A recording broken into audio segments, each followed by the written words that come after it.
I'll call this meeting to order. Roll call. Dalton Perry. Here. Larry Watson. Here. Billy Cloud. Item number 3 is the pledge of allegiance. I pledge allegiance to the flag of the United States of America and to the republic for which it stands, one nation, under God, indivisible, with liberty and justice for all.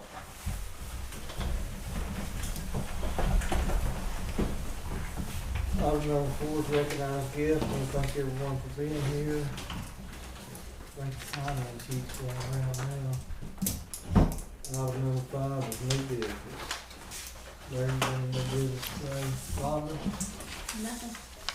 Continuing to work on the upgrades, so people may be getting letters, so there are a lot of letters going out. What's the letters all about? I mean, Different ones. Different. Either maybe we show 2 registrations in 2 different counties, maybe their driver's license and their change addresses. Maybe, maybe a lot of people will get one. This is something I did want to address. A lot of people who will get one will be because their registration is still their original. They haven't moved. They haven't notified us of any moves or anything. Nothing's really changed. They've continued to vote, but they have those old registrations where there was no identification on there. There was no driver's license. There was no social security number. So now we have to have an identifier. I mean, it's been that way for several years, but some people, they just pick up so many a year, and we're trying to pick up the balance of all of those this year. So there'll be a lot of people that get those that maybe their driver's license wasn't on. Even as far back, I say it hasn't been that far back, but I guess it has. When we registered, it was not on our, it wasn't on our form back in our day, even 20 years ago probably. So. just someone needs to make an upgrade. Yes, just gotta get the updates on there. Brian, you got anything? Sure. So I shared with the county commissioners before the meeting started a little update on the 4-H kids, and you passed this around at shooting sports a few weeks ago.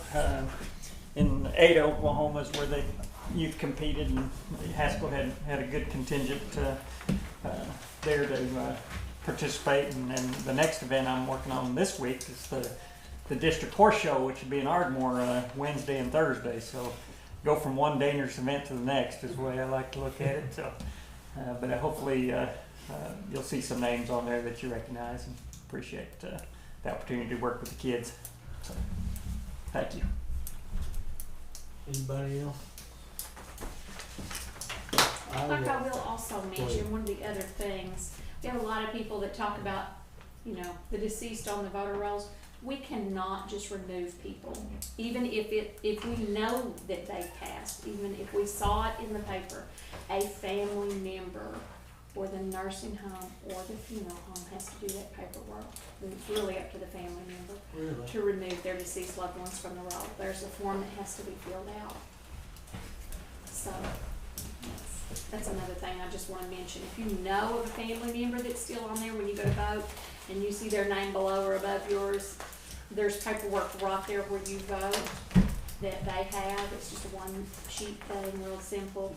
And there's also in the election board office that you can do that. So we'd love it if you have folks that you know that do that. Let's get those cleaned up. Okay. Thank you. Sheriff, we're in new business. You got anything today? Nothing really new, just same business. We had a busy weekend. West End and East End was both full. Campgrounds were full. I mean, they were the busiest they've been in a long time. So good weekend. No problems at either end. So and we're holding 14 Muskogee inmates right now.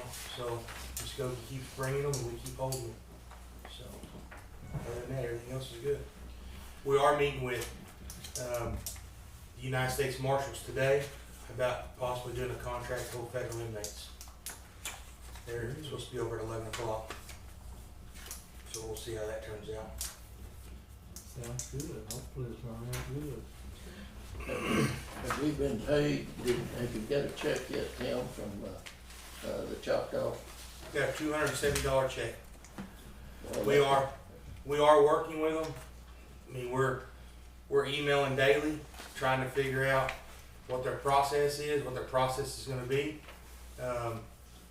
Every inmate that falls under the Sizemore case, that their case is dismissed, we lose their incarceration fee. Because once a case is dismissed, all fees go away. Our argument is that fee should go back to the Choctaw Nation from April the 1st, which is the day that the Sizemore case come out.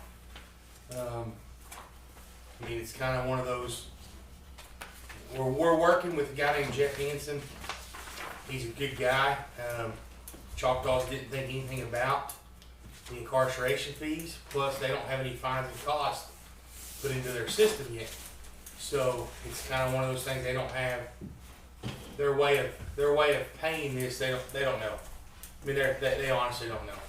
So we're continuing to send the bills, continuing to keep up with it, and we'll see how it works out. Now, they have paid us for the inmates prior to that have come into jail after April 1st that have been solely on their charges, or inmates that they have issued warrants for that they haven't got picked up yet. They have paid for those inmates, but they haven't paid for the inmates that we're holding that are Choctaw Nation, Cherokee Nation, Chickasaw Nation, that fall under the ruling that we're waiting on warrants for.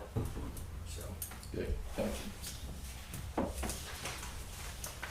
but Muskogee County paid their bill within a timely manner, and that was $7,500, and that's just been put into its own special account under the contract side, basically. Anything on your trip to Denver? Yeah, nothing I can really discuss, but I will tell you that we are aggressively moving forward. The thing that I would ask the commissioner, I know that in January we did a deal where we just automatically give, basically if they come in, a compliance letter out that says that we have no boundaries, you know, that restricts zoning issues. The issue that we're running into is we're not able to keep up with the grows that we have. From that point of that letter going out, they haven't filed another compliance form with Karen's office to show that we're in compliance. So we don't actually have a good track of who we have and what we have growing. We have a lot of legal grows, but we have a lot of illegal grows too. So it's very hard for us to track that now that letter's out there, the zoning letter, because they're not filing that with Karen where we'd have it before we could go look. But the ones I have, we have 72 grows here, and we're seeing a lot of grows are connected to other grows. So the ones we have that are in the county that are you know, county citizens that are growing, they're growing lawfully. A lot of these other ones are growing lawfully, but their product's going outside the state of Oklahoma. So, Now, do you have any jurisdiction on them whenever they ship out of state? yeah, because the crime starts here. Starts here, so. So we even have though it's a federal crime, you can still. we have prosecutorial merit right here. Okay, but that's where they break it, is federal crime, right? No, it's a state crime to State ship crime. marijuana outside the state of Oklahoma. So it's both, yeah. Yeah, so they're breaking the medical, the grow license says that you have to grow and it has to maintain, has to sell right here in the state of Oklahoma. A lot of these guys aren't growing and shipping, they're shipping it out from here. Well, I know it ain't shipping somewhere, cause it can't be that much being Exactly. smoked here. So we have 72 growers that we know of. That's the license that I got from Karen, is 72.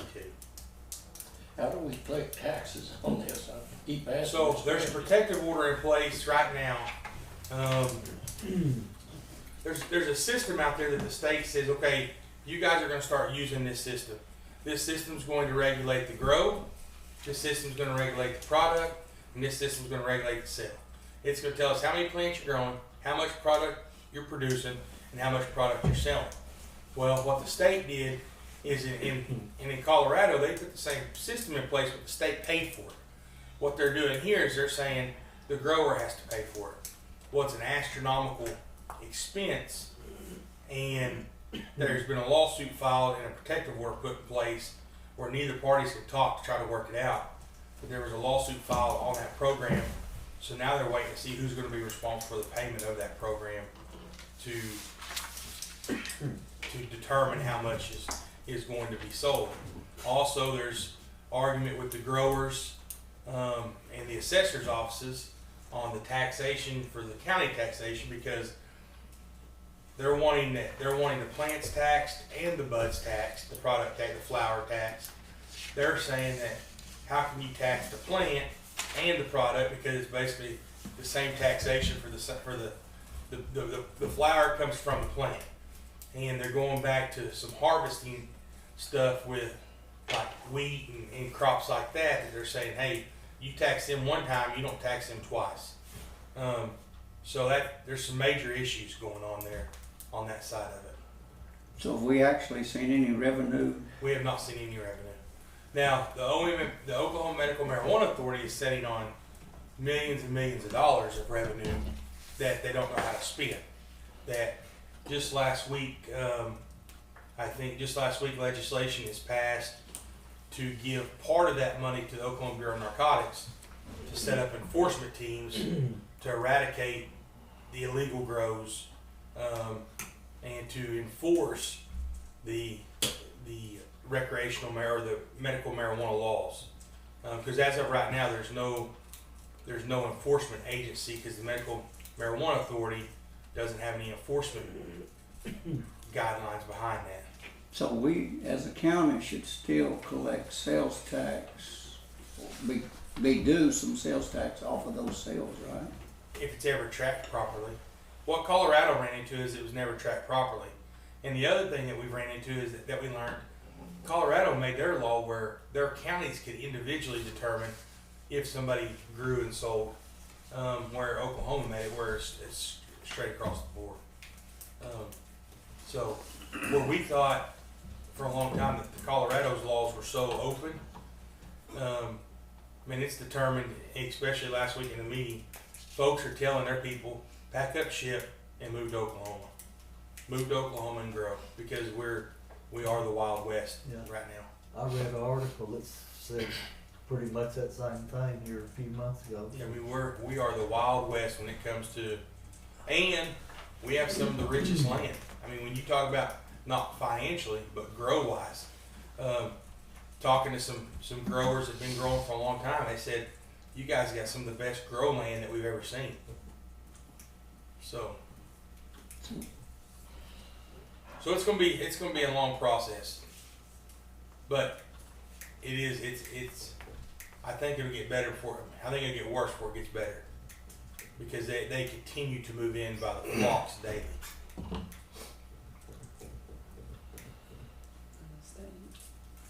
And that's the other problem, is the trash that it brings. If you go look at some of these properties that have sold for, especially in our county, $500,000 and up, just go look at the trash. Go look at the trash that is going across the pastures, and because they don't use the pasture land to run cattle on. They're just buying it because it's property and they can buy it up. And then you look at the trash. We've had 2 complaints last week that, folks can't even go outside and swim because of the marijuana smell in their backyard. Well, it's not against the law. I mean, it's a bad deal, but It's like you voted for it, live with it. well, and that's the thing. We didn't vote for it. Our county didn't vote for it, but we have to deal with it. Yeah, so our county didn't. Our county voted it down. Here's another thing to think about, potentially lawsuits over like spray drift. So if you're spraying your pasture for hay, if that drifts onto one of these grows, I see a big deal going on there. Mm. And that's another thing we talked about is the spray drift that comes over. There's a lot of things that go into play on this. And I mean, I'm going to tell you, we are the central location for the what makes us so good in Oklahoma is, what do you have at Shakota? You have 69 and I-40. They intersect. You can go east coast to west coast, north to south, and it's the crosshairs. I mean, it don't take them long to get to the highway at 1, 2, 3, 4 o'clock in the morning and get across state lines. It don't take long at all, and that's the problem that you have, and that's why we're such a rich target right All right, thank you, Tim. We'll move on to item 6. Excuse me, approve commissioners proceedings in previous meeting. Make a motion to approve. I'll second it.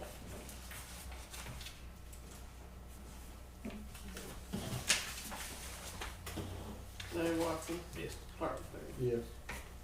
Item number 7, blanket POs. Do we have blankets today?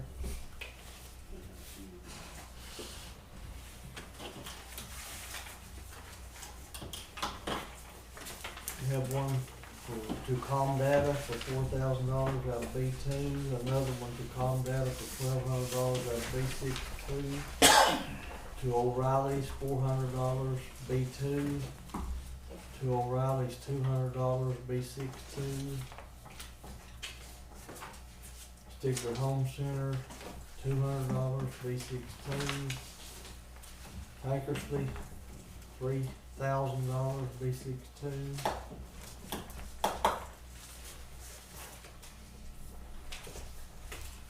SMS $100. Is that?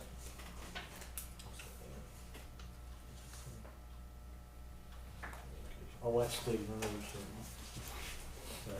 Center. Stigler News Center $100. Stigler Stone Gravel $1,500 District 2.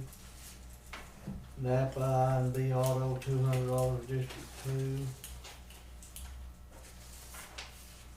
O'Reilly's $200 District 2. Stigler Milling $100 District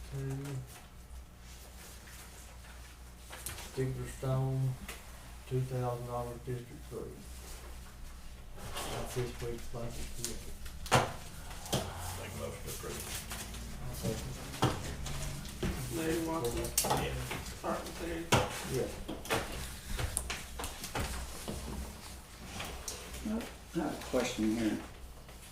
Where is this travel pay, or what is this $964 here? That's Him and all of them? 3 different schools I went to.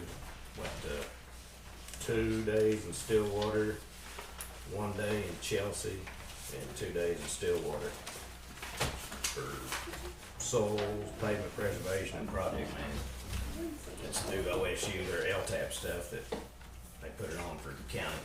It's free for the most part, and that was mileage and motel room. This mileage in there too? Yeah, that was mileage and 5 nights, the mileage, and there's not any meals on it. I don't get reimbursed for meals. Well, it said it was out of the M&O, I didn't know what it was for, though. Schooling, Okay, thank you. moving on to item number 8, discuss, consider signing May's monthly report for health department. Make a motion to sign this. Second. Clark McLeary, Larry Watson.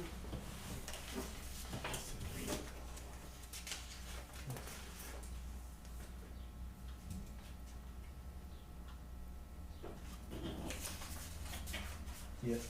You waiting on me? Did you say? Did you I think call Larry roll? did. I think you said yes and Larry did. Yes. So I need to sign that, or just 2 hours get by with.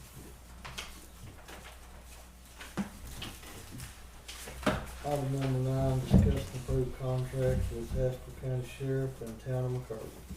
So, Town of McCurtain has struggled with law enforcement services for the past several years. They've struggled with getting somebody certified and that certified person leaving. They've struggled with keeping somebody down there. Now with the new McGirt issue, as we call the Sizemore issue, that reserve officers can stand by until a full-time officer gets there to evaluate if it's a tribal member. With us having an interagency agreement with the Choctaw Nation, we've met with the city of McCurtain. They asked if we'd come down. We've agreed to do 40 hours of law enforcement police work for them Chuck's went through the contract, and basically what it does is it allows our guys who's operating inside the city of McCurtain to issue McCurtain city citations. As the sheriff's office, we get very little out of a citation. We don't write citations a lot of times. But what this does is it provides 40 hours of law enforcement service for McCurtain. The rest of the time, we're going to take the calls just like we do now, with a payment of $4,500 a month. That's going to pay for a guy to be down there 40 hours a week. It's also going to pay for a unit, pay for his salary, benefits, and a unit is what it's going to pay for. We've agreed to do this with the town of McCurtain because they wanted coverage through 40 hours a week through the weekend. We couldn't agree to put somebody down there without some sort of help or us writing citations because we couldn't financially pick up that burden. Now we could respond, take calls, we could drive through there, when we were in the area, but this is something a lot of counties do for the small agencies. It helps generate revenue for them, plus it helps put somebody down there, and then they pay a small portion for that service. So, contract's been approved by Chuck Sullivan. It's then been approved by the town of McCurtain and their attorney. And now what it is in front of the board, and we request that y'all approve it so we can start services on the 1st of July or 1st of June. Sorry. Are you gonna have to hire somebody full-time to cover that 160 hours? Already got somebody hired. I've got a guy that I'm bringing out of the jail to put down there. What about the tickets, if anything, do they stay in McCurtain? They stay in the city. They stay in McCurtain. The revenue for McCurtain stays in McCurtain. And Rhonda was at the meeting that we had. If this goes good like we think it could go, then the price of the contract will be renegotiated next year. It'll be a 30-day contract right now. We'll have to do another one July 1 because it goes fiscal year to fiscal year. But after that first fiscal year, Patrick and I are both going to reevaluate the contract, see where we are, see how everything's working, and then, they've agreed to buy units. They've agreed to help with a lot of different things if we're able to help them get their revenue for their citations and things that they haven't had in the last several years. They think they can make it cash flow. Mm-hmm. Now, this money from this, is it going to the general fund or the sheriff department? Goes does because we have to pay him out of a cash account, so it'll go to its own contract account, and that's how that guy will be paid. That's how his bills will be paid out of that $4,500 contract that we have with him. So you'll create another account like the Lake Patrol account? Yes, and it'll be the McCurtain account. Kenna's also asking to do the project. If Kenna does the project, we'll have another guy at Kenna. Both of them, and so they're looking at their town charters. A lot of these town charters say that you have to provide a law enforcement personnel in these towns. McCurtain doesn't think they do, and now Scott Canese is looking at the town charter for them as well. But this is a way for them to provide their law enforcement service at a cheaper rate, at a more discounted rate than what they were paying now. They were paying upwards of $10,000 plus for their police department, and we're gonna do it with one guy in the high time areas, and then use our other guys like we normally would anyways when they didn't have somebody out. Since this is on its own account and on budget time, it wouldn't be figured in. It's not gonna be a budgeted account, no. Have you done anything with Kyoto or? We've talked to Kyoto, and Kyoto has not made any. We've talked to Kyoto. One of the things that I know Kyoto was concerned about, my question is for the McCurtain too, Tim, is Kyoto was concerned that once they do away with their police department, if they ever decided to get another one, it would be harder to reestablish and get approval. You don't do away with it. You put it under suspend. You suspend it. Okay, because So I know it's that not- was an issue over It's there. not doing away with it. You're just suspending it through CLEAT. And what we'll do is we file this contract with CLEAT. We also file with the state. We file with Karen's office. So you're not doing away with your law because you're keeping your court system in place. You're keeping all your systems in place. Basically, we are just your law enforcement. They'll still have their city attorney, their city judge, and their court. They're gonna, instead of doing court once a month, they're going to do court bi-monthly to help save some costs there. Kel's already doing that. So yeah, it does not do away with their police department. It just basically suspends their police department, and we're their police department. Basically, is what it is. You see it in a lot of bigger states and bigger areas where you'll see a sheriff deputy driving a police car, and it's really a deputy, and basically that they're contracted out providing that police service. So that's the same thing we're doing. We're basically just contracting out providing their services. Are you gonna have to handle McCurtain warrants and their collections, or do they take care of all that? They have they're not getting rid of their city clerk, so their city clerk's gonna do all that. The only thing that we've asked that they do is put a purge fee in, which is basically the same thing that we've done with the county clerk's office. That if you have a warrant, instead of you sitting in jail for $1,100 warrant, $250 plus state statute says that the county can charge a $25 warrant fee for the city. So we'll charge a $25 warrant fee plus a $250 purge fee to help them collect their fines. You put somebody in jail for $1,200, $1,300, they can't get out.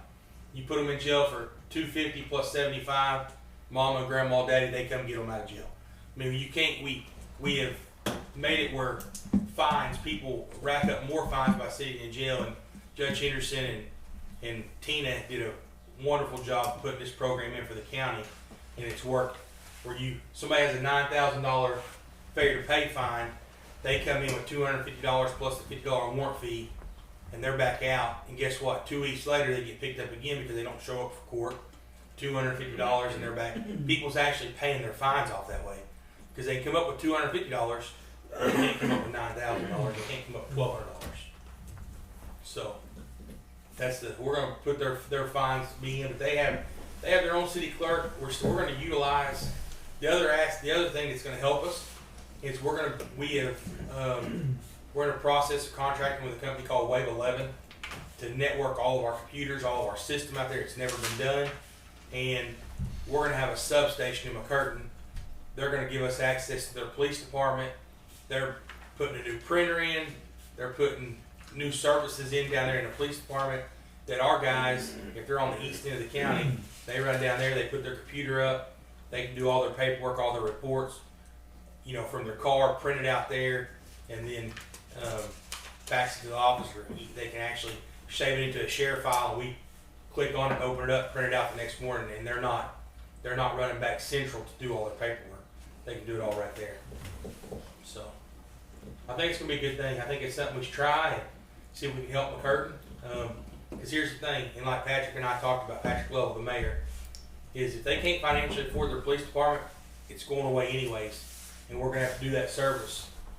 If we can do the service and help them generate some revenue, plus us get paid for doing the service, it's better than not being able to get paid and us having to come ask for more county. Anyway. Having to ask for more county money to make it happen. So here's the contract been signed by everybody. If you guys will approve it and sign it, that's all we have. That's all we have left. Make a motion to approve. Larry Watson, I'll second it. Clark Perry. Yes.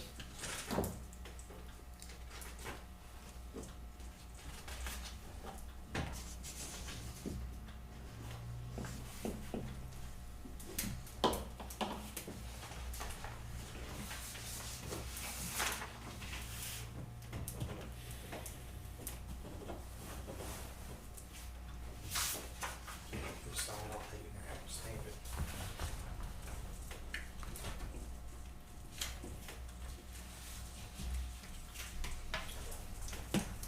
Okay, moving on to item number 10, sign appropriations, transfer appropriations, checks received, bills to be paid.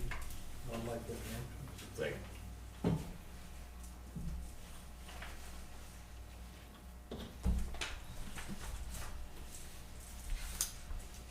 The motion. Motion, Lawson. Hartman Ferry, Yes. Larry Watson. Yes. All the same.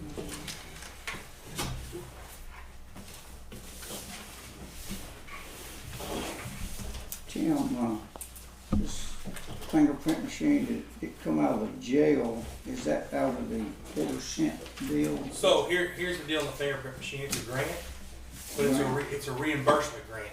So what we had to do, and actually the reimbursement was $18,000, 17 and some change. So what we had to do is we had to pay for it up front, and we paid for it out of the jail account. And then after the payment's taken out, the payment's done, we get the invoice, the check, and everything. We send a copy of that to the state, and within 7 to 14 days, they send us a check back for the full amount of the grant, which was $17,000 and some change. When we got the quote for the fingerprint machine, it was that price of the grant. Well, it took that grant 1 year to manifest it. We got approved for that grant 10 months ago. Well, time the state got all their money together and got everything out to us, the fingerprint machine went up $3,800 to $4,100. So we had to pay the difference of that machine. But I will tell you, we have, when everybody does their tour this year, we got one of the top of the line machines. I mean, we've got the best machine out there. That pickup. Yeah, from the DA's office. Bought a 15 model Chevrolet that had less than $100,000.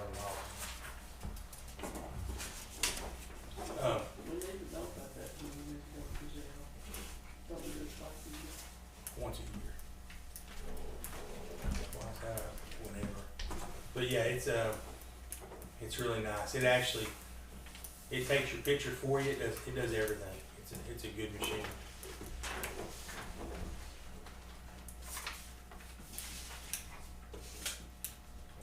It does it with scan, not the old one. Yeah, we haven't had ink in a long time. We've had the scan machine, but this one's so much better. We're actually, they're supposed to be coming out with another grant this year that'll be a digital, or let me rephrase that, a portable fingerprint machine that basically it will connect to our machine there, and we can take it out in the field. And if you have somebody that's not providing the right name, doing things like that, you can fingerprint them in the field, and it'll 15 minutes give you a response. Or you can do it at school events, if like they have them school events where they take pictures and make ID card and print kids. It'll be all that. It connects to our main machine. So as soon as they open that opportunity, we're going to apply for that too. And these machines are about anywhere from 7 to 8 years. You need to replace them. Ours was 14 years old, so it was time to replace it.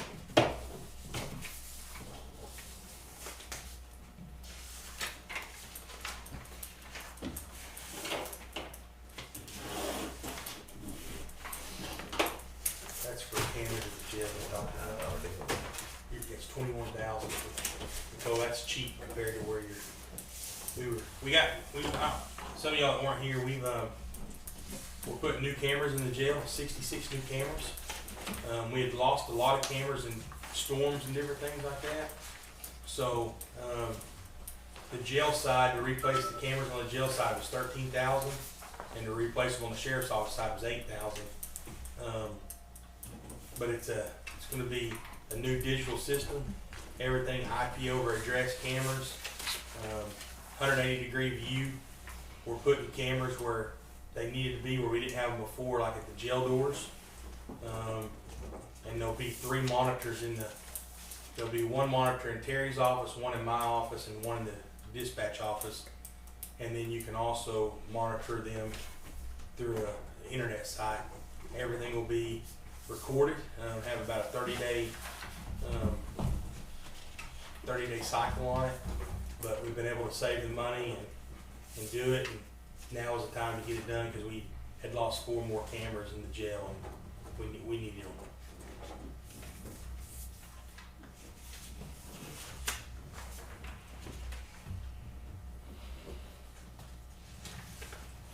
I guess those retired bullets was talking about numbers so bad. Is that for board unit?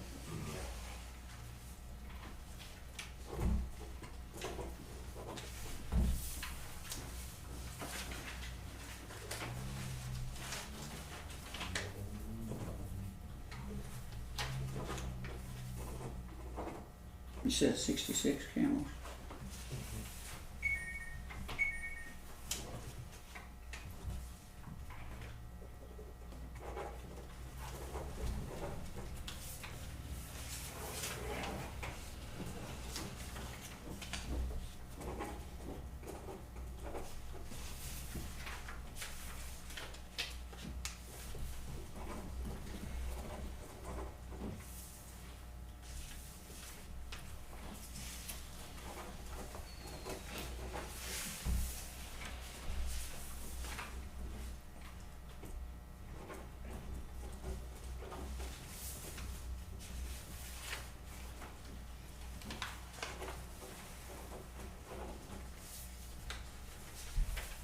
Gary, you keep them straight down there.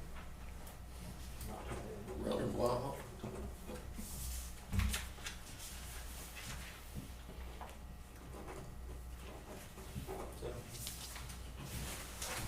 So, buddy.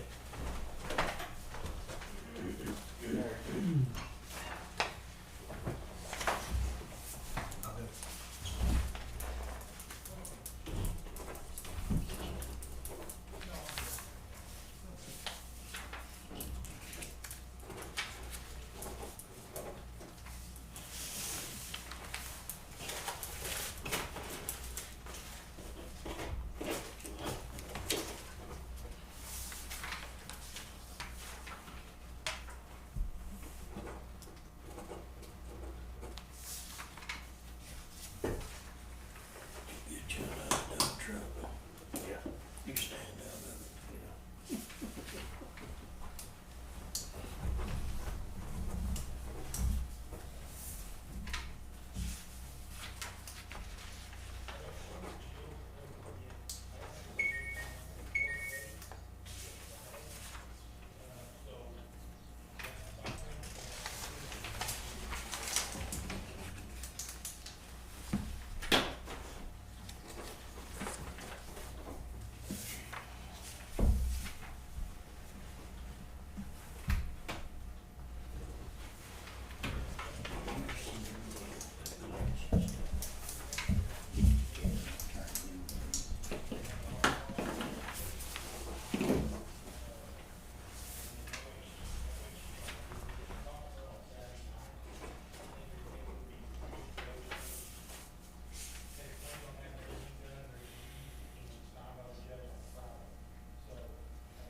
speed, different things that is collected at the court clerk's office that they have to pay us for.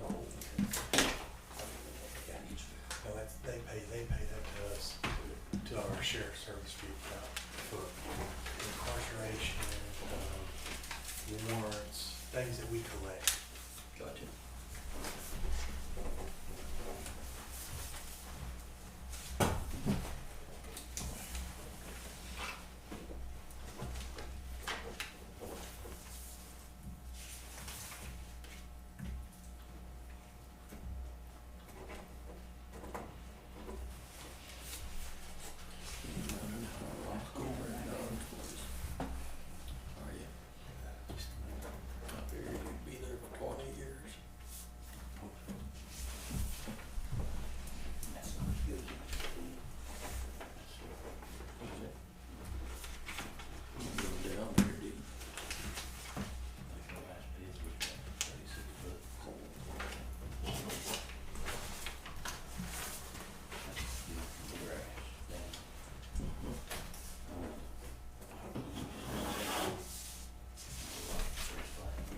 Sharon, I'm sorry, just talking this license, is that some kind of tags or kind of license? Just license based on.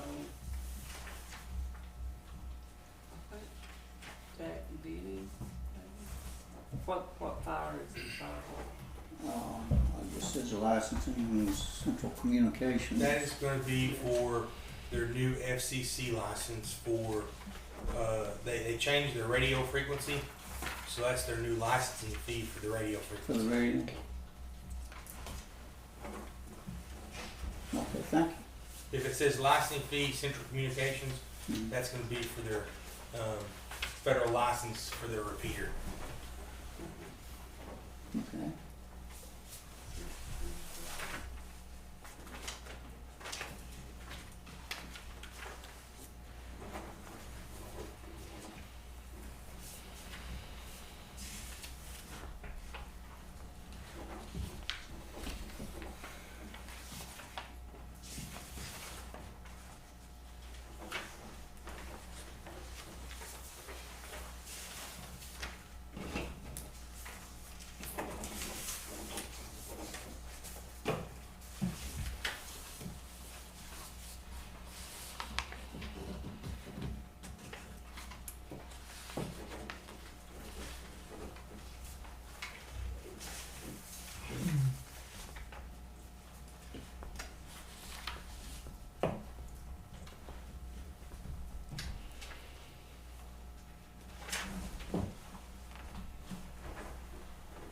Horse show to go to, you said? Yeah. Yeah, the Ardmore, 2-day show. We have very many students from here in it.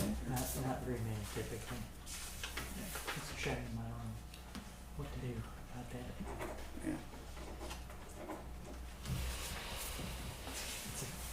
It's a long ways away, isn't it? Ardmore from here. Yeah.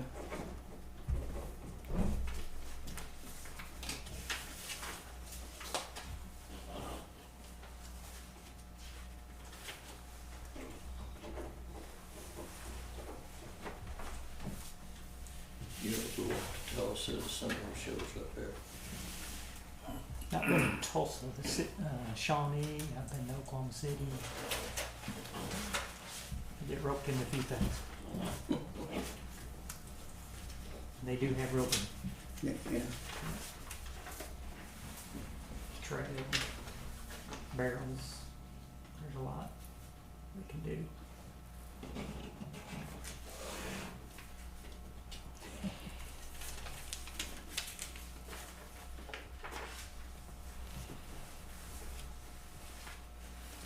That racetrack didn't open up in Tulsa anymore, is it?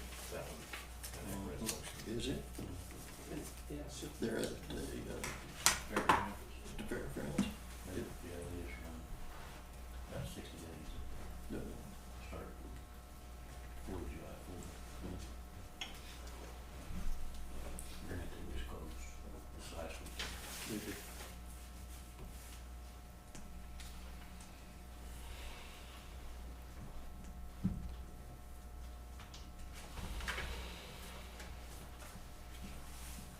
It's pretty nice, huh? That fixed it up. It's pretty nice. Did it? I go up there quite a bit. This week, I didn't want to drive for rain. I go in this building right next to it. no, it's just It's their been a long night. drug test, Till they're here. cash, just the estimate, whatever that is. It's the DA's office. Doesn't, is it, not, Got one pool on random, that's what it No. costs. So we go. No, they charge people to drug test probation. Oh, okay. So they charge the one on $25 on the 21st. Oh, it wasn't employee. No. Well, the track's better, didn't it? Yeah, but where all the people are, it's all asphalt. Yeah. They don't have any grass or anything. That one building to the right of there, they did have horse races all over the country. Email That thing. thing. Tell us our deposit date. Yeah. Quick.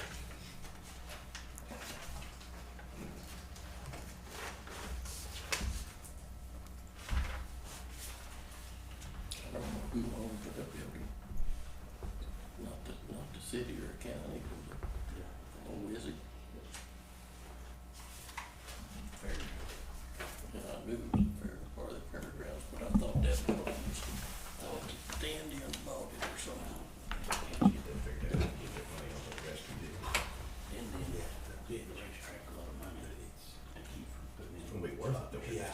but it's been a mess. I didn't know that. And that big building. Everything should be done, we're just waiting on the email back. When's it gonna drop, do you know? Waiting on the email. They said it's 4 to 5 business days, that was last Thursday. That's an old brainer, isn't it? It's like that one over in Sallisaw. They don't race there anymore. Anyway, we'll be able to get Now, isn't it Cherokee's by that? an office building there. The way I understand it, is it can be used They train over there now. for building, Pandemic proof courthouse and those yeah, offices. just buildings, that's the way I understand it. The instructions are, there's like 262 pages of instructions. And I skimmed through part of it.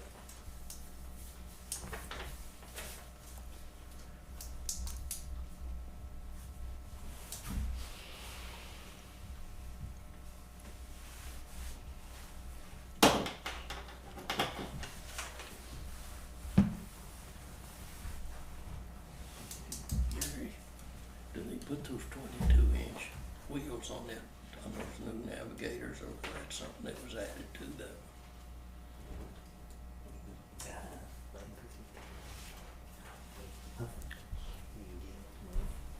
I forgot to ask Brian when it was Saturday, but it looked like they was awful tall. I don't know whether that's what came with the car or not.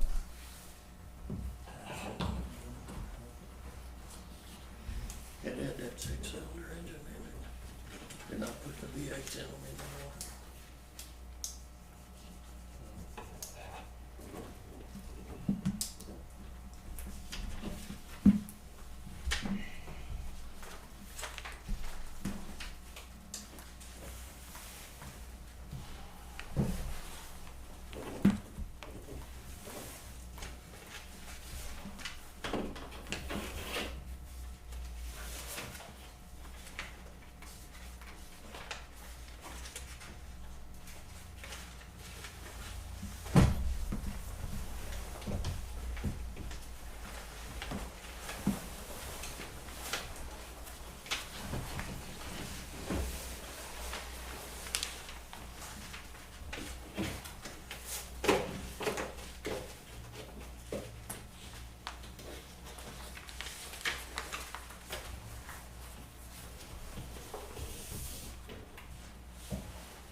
investments in public facilities to meet pandemic operational funds for using what would fall with capital investments in public facilities.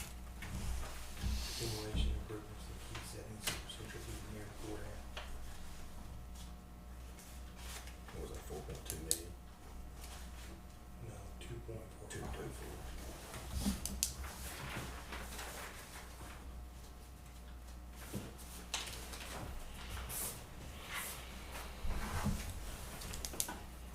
Well, just like this right here, been chasing motors for 3 days to the courthouse air conditioner. I went to Granger and got them, and they didn't work. Now I got one with refrigeration, and I think it's gonna work. Now, That takes- Pollard, if you Pollard has he's been wanting to get them going. For some reason, it's got them air conditioned. It's in radiators that are sitting in the room that just need that little fan run that squirrel cage.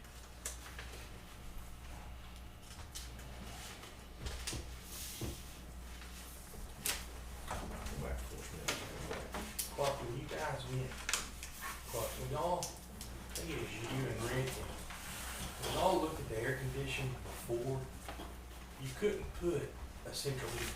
You had to go back and consider the new system like the style we have now in the courthouse. Is that what that was determined? It was a, It's gonna be really difficult the way the construction of the old building wasn't, to put in a new HVAC. because it's hot and cold water run through them.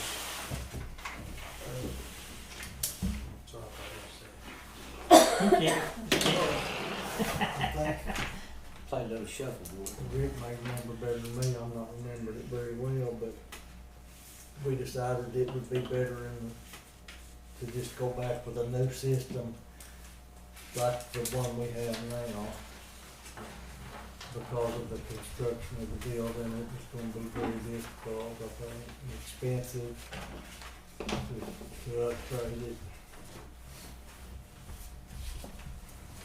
Is that kinda the way you remember it? Yeah, all the floors and ceilings is all concrete, and all the walls are concrete, and there's no place to run the ductwork. You gotta have return air going back to the unit, so you gotta have 2 ducts going everywhere. And then the units would have to be outside, and it just trash up the outside of the building. You put units all around outside the building, and you'd have to run ducts on the outside of the building, up the walls, and it just looks bad. The courtroom, the way we did it though, you know, it had that big tall ceiling that was suspended. We put those units outside on that, stairway, and we picked up that corner of the building. We could put it up there. It was almost impossible to put it on that first floor. Unless you put it in the basement and cut holes in the floor and shot it up out of the floor and have all of it down there, but you still all concrete everywhere. Got a lot of holes to cut. I think we even got some quotes to put in a new system like we have, but I don't remember exactly what they were. Have we had any more discussion about this building here? We haven't, we just kinda waiting till we get some money in to, don't guess it costs anything to discuss, but No. we're just gonna kinda wait till we make sure we had the money to move forward with it. We don't need executive day. No action on item 11 needed. Item number 12 to adjourn. Take a motion. Mary Watson, Yeah. Robert Perry. Yes.